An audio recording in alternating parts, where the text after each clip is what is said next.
Hello everyone and welcome to my Facebook Live. I'm so excited.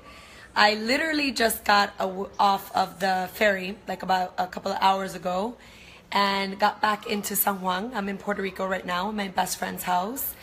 And I just had an incredible weekend with my diosas in the 6th annual Diosa Goddess Retreat. So if you hear my voice a little bit raspier than usual, it's because I was speaking a lot during the retreat. But I'm so excited because this is the first time that I'm doing a free Facebook Live series, a 3-part Facebook Live series. And this first part kicks off the 3-part series, and it's all about how to stop hating yourself. I'm going to try to see if I can put the phone down. Can we put that overhead light on?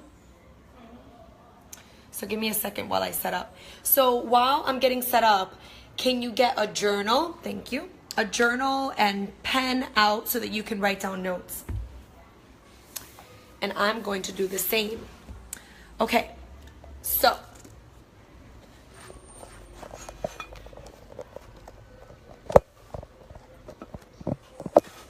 give me a second.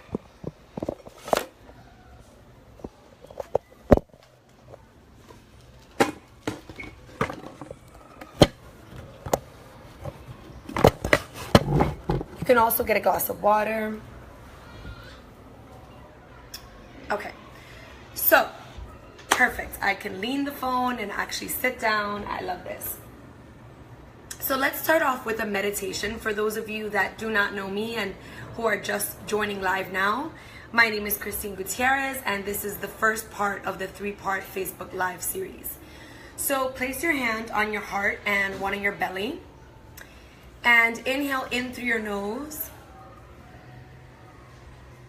And exhale out through your mouth. Inhale in through your nose. Exhale it out through your mouth. As you inhale in, make sure the belly goes out, filling it up like a balloon. Inhale in. And exhale it out through your mouth. We call ourselves back from all time and all places. We call ourselves back from all time and all places. We call ourselves back from all time and all places. We are here now. We open up this workshop with the energy of truth, of healing, of consciousness, of bringing what makes us feel like we hate ourselves to the surface so that we can heal it. We open this circle with an energy of trust, of compassion, and of the energy of being non-judgmental. And we pray and we set the intention that each person that listens to this Facebook Live series can be reminded of their worth, can shed one layer of what's stopping them from loving themselves. Because we know that when we love ourselves, we allow ourselves to tap into our truth, which is that we are divine. And when we disconnect, we feel unworthy. And so today, it is my intention for each and every one of you, whether you're watching live or joining us later in the recording, that you can bring forth what you feel is making you hate yourself and making you not love yourself, so that you can then heal that. So when I started the Stop Hating Yourself Now series, it was really about, you know, when you're talking to your girlfriends and you're talking about like, wow, I really hate this about myself, or I really, you know, I'm sick and tired that I'm so needy. I'm sick and tired that I just made that mistake again with that guy. I'm sick and tired of seeing myself do things that I know I should know better, but I'm not doing better.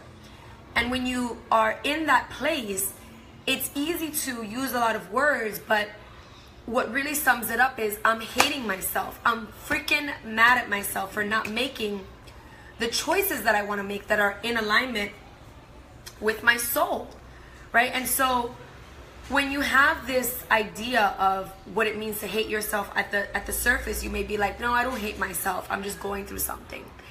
But on a primal level, on an energetic body level, when you're going through these things in your life that's making you feel stuck, there is a sense of self-hatred. And sometimes that manifests itself as addictions, right? Addictions are not commonly spoken about as, you know, an act of hatred.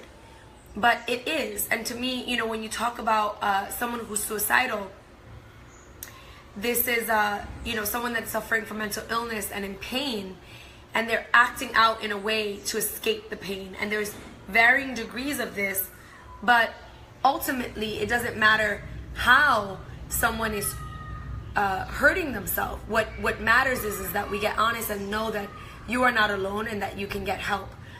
And one of the things that I learned most recently is that what we do not speak about will literally break us down, but what we speak about will break us open. And so often we're scared to say the truth about what we're feeling because we feel embarrassed even to admit it to ourselves. We feel embarrassed to admit it to someone else. We feel embarrassed to get real about what's blocking us. We get embarrassed because we don't want to deal with it, and it's painful to look at the messy parts of ourselves, and it's easier to be in denial. It's easier to avoid. It's easier to say, no, I'll worry about that tomorrow. It's easier to say, no, it's not that bad. I've been worse.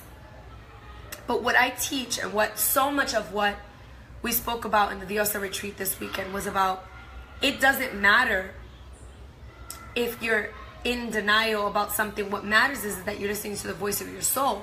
And so you think that using these tactics of defense mechanisms of denial or acting out is going to delay you having to feel those feelings that you're trying to escape. But ultimately, you can't escape the feelings that are overwhelming in your body. You can't escape them. They're in your nervous system, they're in your body, they're in your consciousness, and the only way to accurately and healthily heal them is to feel them.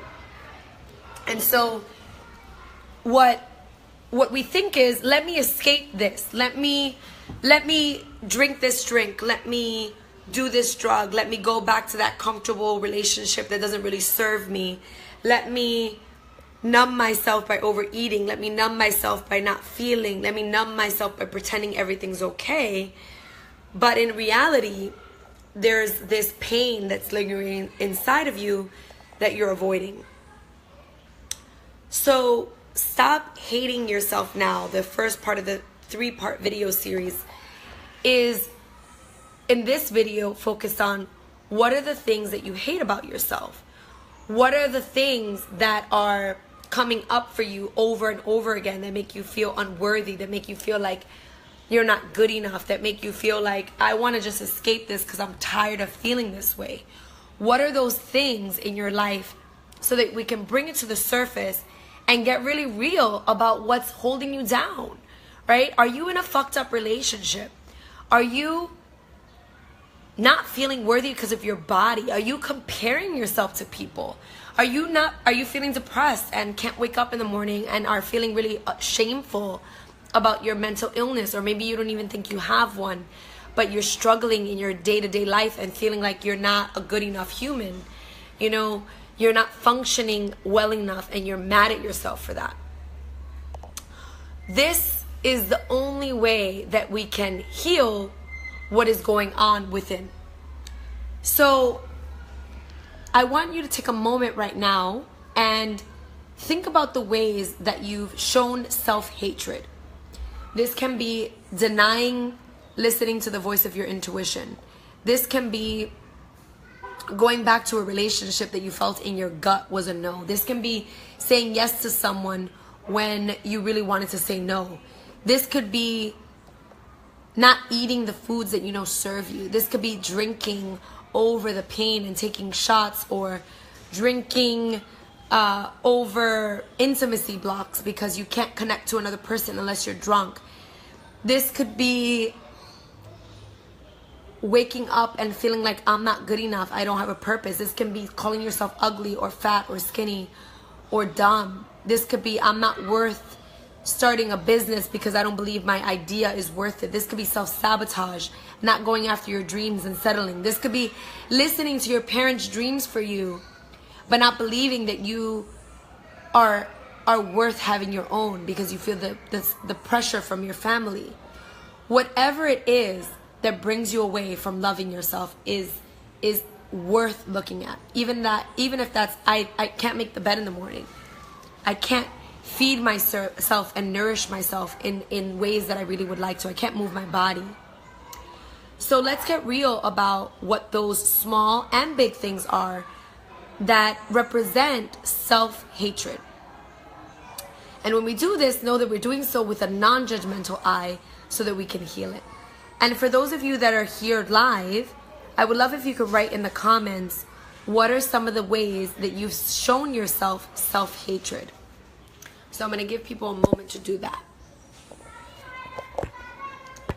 And if you hear kids in the background, I'm in Puerto Rico and we have the old school kind of windows that you have to like turn with a little knob.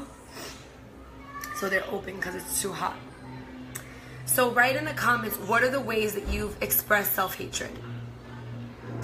And again, it can be something simple like not eating the foods that I know are good for me, going back to that relationship even though my gut said no, not taking courageous leaps forward into things that you know you need to do in your career because you're scared, right? So many times self-hatred shows up in the form of fear. So many times self-hatred shows up in the form of guilt. So many times self-hatred shows up in the form of regret, loneliness. And then the ways that you deal and cope with those feelings are often by trying to escape in non-healthy coping mechanisms. So overeating, self-sabotage, not keeping my boundaries. Love that. So let's talk about boundaries. Let's talk about not keeping boundaries. Boundaries are difficult. And everyone has different boundaries. So it's kind of like a game to figure out what someone's boundaries are. And conversations are really good for that because we get to ask people, you know, what are your boundaries? If you sign up for Airbnb, they give you these rules, right? No guests after 11. No shoes in the house. You know, wipe down the shower after you use it. There's rules, and those are boundaries that help you stay in alignment with that person's truth. And that's what keeps relationships safe, is establishing those boundaries and moving and shifting as they change. Feeling not worthy after a breakup, not eating, blaming myself for what has happened. Yeah, so either overeating or undereating. They're both forms of not being in tune with your body, not being in tune with your soul, and not moving and flowing with the way that your body deserves to be taken care of. One of the things that I've noticed is that it's really hard to take care of yourself if you weren't shown how to do that, or if you grew up in a really volatile environment, right? Because if your parents were not showing and modeling, or if you had a really stressful life, maybe they were really good parents, but they weren't around because they were working so much and you had to kind of fend for yourself. These are ways that that you don't witness what it feels like to be in alignment with your safety. And so then you develop these kind of maladaptive coping mechanisms that are not healthy for you. So whether you're overeating or undereating, these are ways of not taking care of yourself, because we want to be in flow with how truthfully and authentically our body wants to be fed. And not feeling worthy after a breakup is really, you know, I can really identify with that. You know, that has been such a big part of my story and why I do my program, Healing Love Addiction, which I will tell you more about at some point in this free series. This is kind of leading up to that course, which opens up. And that goes hand in hand, not feeling worthy because you're not in a relationship, and then not taking care of yourself because you're literally depriving yourself of life. Food is life, but when you overeat or undereat, you're kind of playing with the energy of death energy. And I don't mean death as in literal death, I mean death as in the energy of death. I mean death as in the energy of not taking care of your body the way she deserves and needs. And I know so many times when I was going through difficult times, the first thing that fell off the bandwagon was undereating or overeating or not eating healthy. And it's not a bad thing, because breakups are hard. It's like you're mourning the loss of someone. So you want to be gentle with yourself, but at what cost and for how long? Because if we establish these ways of not taking care of ourselves and we don't get support, then you end up doing it over and over again. Anytime something difficult happens, you have these maladaptive patterns like drinking or overeating or undereating. And then what happens is you have your nervous system that's kind of programmed now that anytime something bad happens, you're going to go to that thing that's not healthy. And then what that does is it sets up this pattern in motion.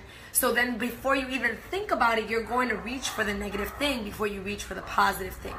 And my whole goal in Stop Hating Yourself Now is how can we create healthier patterns so that you can start loving yourself now.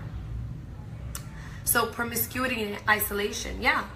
You know, acting out, it doesn't matter the vehicle. It is our duty, and the point of this first part of this webinar, to get real about where your darkness, where your shadow, where your hatred of self shows up. Because it's going to be unique and different for everyone. And when you're honest, authentically, so raw, to the bones, honest with yourself about how your darkness shows up, you get to heal it. But if you want to avoid it, you keep playing out those patterns over and over again and then wondering, you know, when is this going to stop? I'm tired. So isolation is literally depression's best friend. My best friend just joined. Hi, boo. Isolation is literally depression's best friend. And when you're depressed, the energy of depression on a spiritual level wants to stay in like this dark cave of isolation because it wants to feel bad. The energy of depression wants to match the vibration, and the vibration of that is isolation. So if you're like super pumped up and like happy, you don't want to go to like a dark room and like listen to depressing music. And no, you want to be dancing and playing and being energetic. And the problem occurs when you have this depression in you, and it's obviously not your fault because there are mental illnesses and you've gone through something that obviously has made you feel depressed, that disconnects you from the feeling of hope, that makes you feel pointless, and all the lethargic, awful feelings that depression comes with. But on a spiritual perspective, and although I'm trained as a therapist, I want to really speak to the spiritual side of things, because I believe that that really is the root, and then you can have the therapy and the support that assists in that spiritual healing and condition, and mental healing and condition. So what is that root for you? Isolation is the best friend of depression. They want to meet each other. They vibrate each other's frequency. And so if you're feeling depressed, I want you to practice opposite action. So opposite action instead of isolation would be meet up with a friend. Meet up with a friend, because depression does not like for you to be having fun. Depression doesn't like for you to ask for help. Because when you ask for help, you get healing. So practice opposite action. So if you're feeling like overeating, maybe you always do that one thing. Maybe something instead of that can be, let me take a shower. And that would be practicing opposite action. Another thing could be, you know, every time I want to text that person that's not good for me, and I talk about this a lot with love addiction, I want to reach out to this person that's not good for me. Instead of doing that, why don't you reach out to a friend? And if you don't have friends, then you can join my Diosa tribe, the goddess tribe, that has an amazing community of like-hearted women that want to support you and that want to lift you up and that want to love you when you can't love yourself, and that want to hear you when you feel like you want to shut down and just isolate. And so self-hatred is tricky because it's insidious, and it kind of insists on things.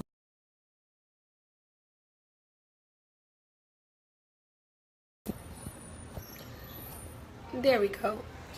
So yeah, sometimes, you know, we eat over our feelings, but you have to think about it. Like if you're eating one Twix bar, you know, because you're having feelings, it's not the end of the world, and it's not a bad thing. Comforting foods are okay, but when we do it all the time, right? Because like I said, that's what develops the pattern. So every time I get mad, I'm gonna act out. Every single time, you know, if you have an argument with a family member, your mom, your sister, your brother, your lover, right? And every single time you get mad, you punch something or you tell them that they're stupid. You're developing a pattern. Now, if you did that one time and you went within and you authentically healed it and looked at it, it's very different than doing the same thing over and over and over again, developing these nervous system, brain waves, neurons shooting towards the same conclusion. So A is I get mad. B is I punch the wall. And if you do this enough times, imagine those neurons firing back and forth. So just like the way you blink that you don't have to think, it's the same thing when you're choosing negative patterns of self-hatred, because those neurons start shooting, and so you don't even think about it, and unconsciously all of a sudden you're doing the thing that you don't want to do because you've done it so many times that it's like literally wired your computer system to do that. So this in Stop Hating Yourself Now and in all the work I do is about rewiring the places where your wiring is funky, and we're specifically talking about self-hatred. So does anyone else want to share in the comments what are the ways that they disconnect from their self-love and act out in ways that demonstrate an act of self-hatred or an act of disrespect towards self? Someone else post in the comments below. I'm gonna get my flyer. So don't be shy. You can say something that you feel kind of safe for sharing on Facebook Live. You know, maybe it's I don't listen to my intuition. I know that my intuition has a lot of things for me, but I don't know if it's right, so I rather do it safe. That can be an act of self-hatred, because you're denying yourself the permission to trust yourself. You're denying yourself the permission to trust your inner voice. So part one is we bring to the surface that which we hate about ourselves so that we can heal it. And we look for the tiny details, not only the big ones, but the tiny details in the way that you've demonstrated this self-hatred. And like I said, I love the example of not cleaning your room or not waking up to give yourself the things you know that are good. I've often said it's really hard to take care of myself. It doesn't come easy. Some people, it comes really easy, and it gets easier as time goes on.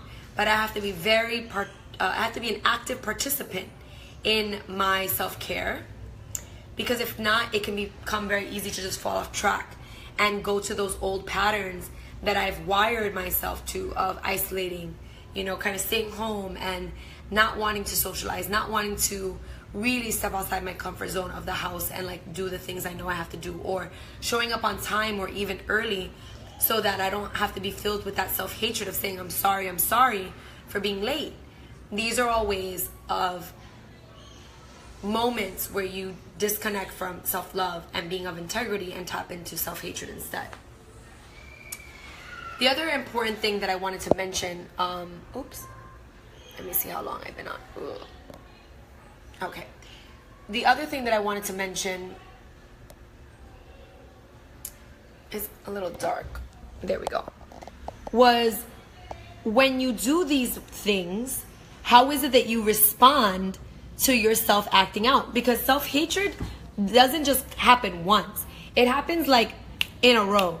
So you do something that's out of alignment with your spirit, like go back to that person that doesn't serve you, or act out and yell at someone in a way that you didn't want to, or overeat or undereat, or feel like you're not worthy and tell yourself really mean thoughts. And then you put self-hatred on yourself again because you're like, I hate myself that I just did that. I hate myself for just texting him. I have self-hatred again.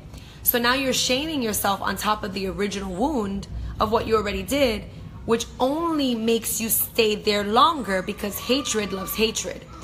So it's counterintuitive. You think, okay, like if I'm really hard on myself and I treat myself like an asshole, maybe then I'll stop doing the things that I know that are not good for me. But it doesn't work that way, because that shame and that guilting of self only keeps you lower, darker, and more stuck. So what you need to do is practice radical honesty with compassion.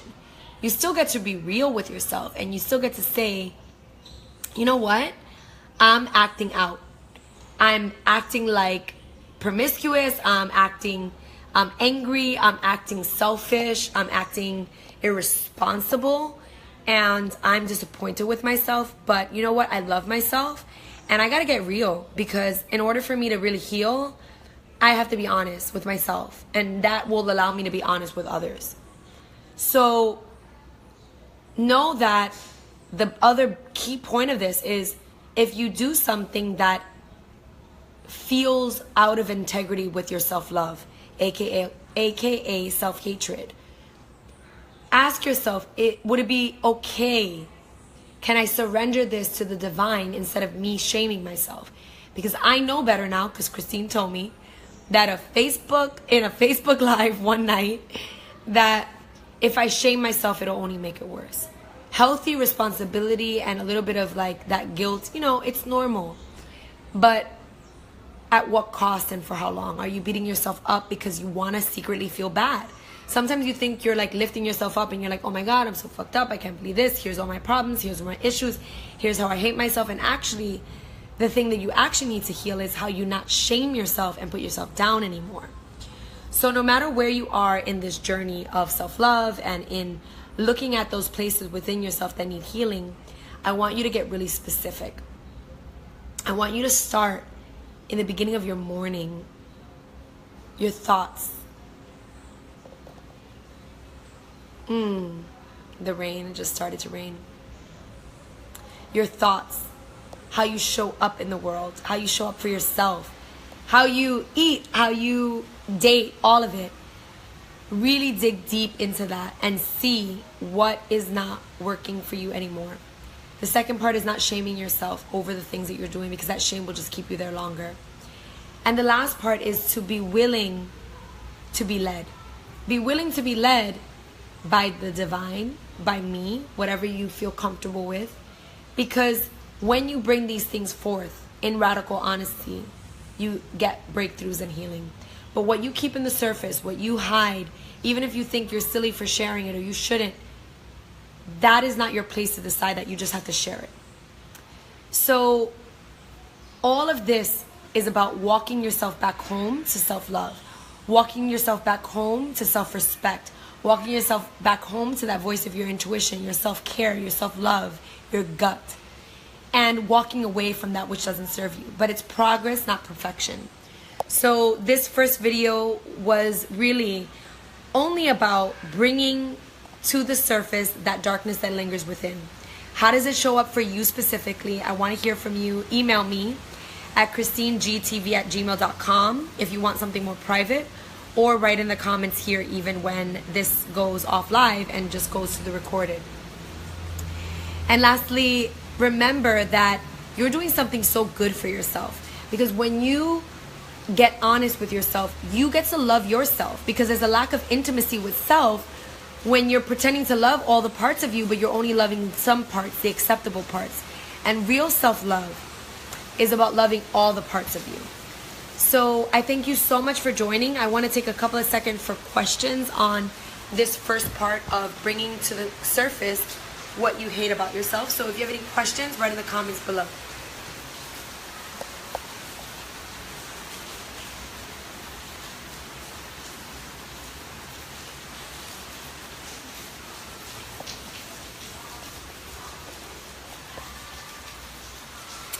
Any comments or questions? So I read the ones that people wrote earlier. I don't see any other questions yet, but because my voice is hoarse, I'm going to give my voice a little bit of a break. And in video 2 and video 3, it's going to be a lot longer. And I just wanted to thank you all, because self-love is always a win-win. And know that you're always doing a good job when you look at the truth of who you are, so that you can love all of who you are and be loved by others for exactly who you are, and love others exactly as they are.